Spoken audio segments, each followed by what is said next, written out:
पंडिताइन यानी सुमित्रा जी ने बाइक की आवाज सुनी तो खिड़की से बाहर झांका। नमन के साथ उसका दोस्त राहुल भी आया था। उन्होंने ट्रे में पानी के गिलास और पेठे की तस्तरी रखी और बाहर आंगन में निकल आई।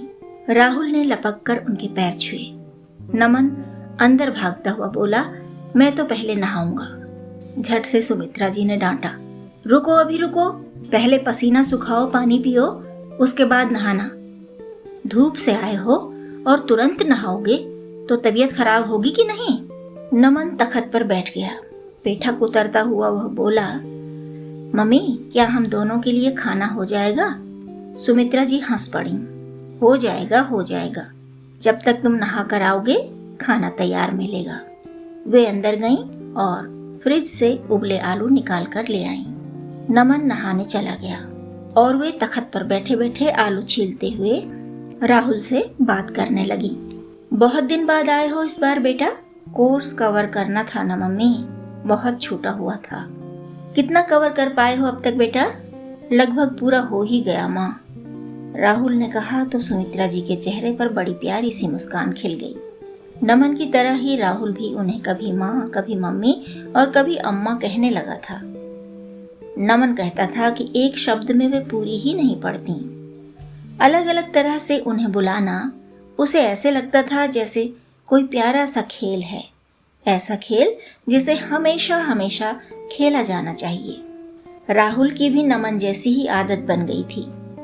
कई महीनों से आते जाते उसे न तो राम रसायन के लोग पराये लगते और न उनका घर।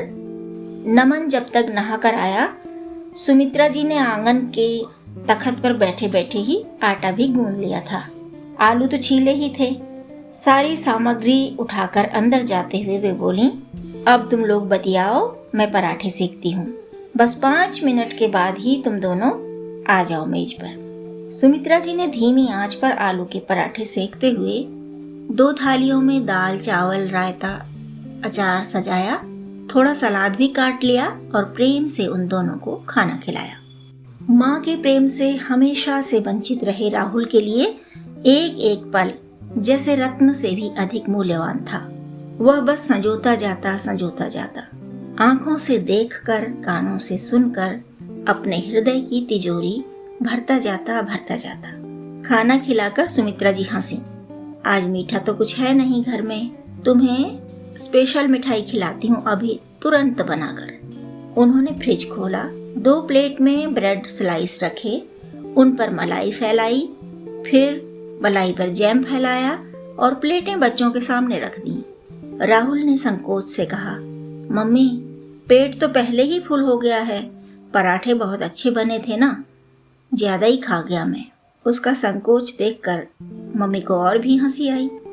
अरे क्या मैंने रबड़ी का हंडा रखा हुआ है तुम्हारे सामने, 2 ब्रेड स्लाइस ही तो हैं, इतना तो एक जवान लड़के के जबड़े में एक ही बार में आ जाता है।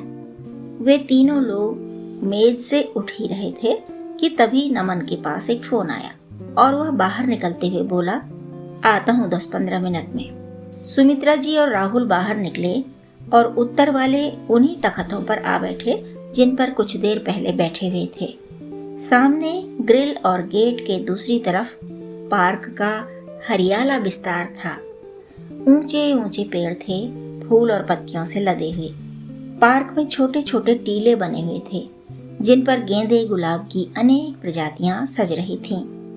थोड़ा सा साहस बटोरकर, आवाज में चिंता घोलकर सुमित्रा जी ने कहा, राहुल बेटा अब तो कभी मन नहीं होता ना नशा करने का। राहुल बोला, नहीं माँ, सच में अब कभी नहीं होता नशा वशा करने का मन। मैं हमेशा सोचता हूँ अम्मा कि क्या होता मेरा अगर मुझे नमन नहीं मिला होता। अगर उस दिन नमन मुझे चतुराई से अस्पताल न ले गया होता और होशियारी से पूरा मामला संभाला न होता तो मैं पूरी तरह बर्बाद हो जाता। पक्का था कि कॉलेज से निकाल दिया जाता। मेरी माँ तो मेरे बचपन में ही चल बसी थी। बाप का होना न होना बराबर था मेरे लिए। भाई बहन तो कोई है ही नहीं। एक चाचा है, पर वो तो चाहता ही था हमेशा से कि हम बाप बेटा निपट लें और घर खेत सब कुछ उसको मिल जाए। सुमित्रा जी ध्यान से राहुल की बात सुन रही थीं। घर में कोई तीसरा उस समय था ही नहीं। राहुल को लगा आज तो सब कुछ कह देना चाहिए। वह बोला, अम्मा, मुझे अपनी माँ की तो सूरत भी याद नहीं है। मेरे शराबी बाप ने कोई फोटो तक नहीं रखी उसकी। पहले इन बातों से ना मेरा कलेजा कटता रहता था। कभी कभी अकेले में बहुत रोता था मैं मम्मी, लेकिन जब से यहाँ आने लगा हूँ, आपसे मिलता हूँ, बातें करता हूँ, तो मेरा सब दुख कहीं खो जाता है। लगता ही नहीं मुझे कि जीवन में कोई कमी भी है। सुमित्रा जी मुस्कुराईं और बोली, क्या पता बेटा, पिछले जन्म में मैं तुम्हारी माँ ही रही हूँ। मुझे तो ऐसा ही लगता है कि तुम मेरे पिछले किसी जन्म के बेटे हो। राहुल की आंखें भर आईं। माँ, मैं सोचता हूँ पता नहीं इतनी बड़ी दुनिया में मुझ जैसे कितने सारे राहुल होंगे। उन सबको तो नमन जैसे लोग नहीं मिल पाते होंगे ना। अब तो सुमित्रा जी की आंखें भी भर आई थीं और वे स्थिर दृष्टि से कहीं शून्य में देखती रहीं। थोड़ी देर उन्हें एकटक देखते रहने के बाद राहुल बोला, आपने क्या प्रार्थना की माँ? सुमित्रा जी चौंक पड़ी। मैं तो चुपचाप थी, तुम्हें कैसे पता चला कि मैं प्रार्थना कर रही हूँ मन ही मन? राहुल ने कहा, मम्मी, नमन ही तो बताता है ना कि जब माँ के चेहरे पर दीप्ति हो और वे दीवार के पार देख रही हूँ तो समझ लो कि प्रार्थना कर रही हैं। तब कुछ पल के लिए उन्हें उनकी प्रार्थना के साथ अकेले रहने देना चाहिए। आप बताइए ना अम्मा, क्या प्रार्थना कर रही थीं?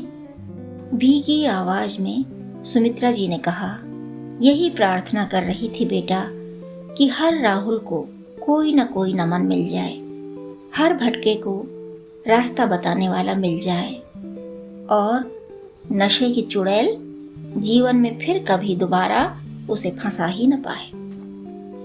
राहुल का मन भीग रहा था और वह मन ही मन संकल्प कर रहा था, आगे भी जीवन में वह कभी ऐसा कोई काम नहीं करेगा जिससे नमन जैसा प्यारा दोस्त खो जाए।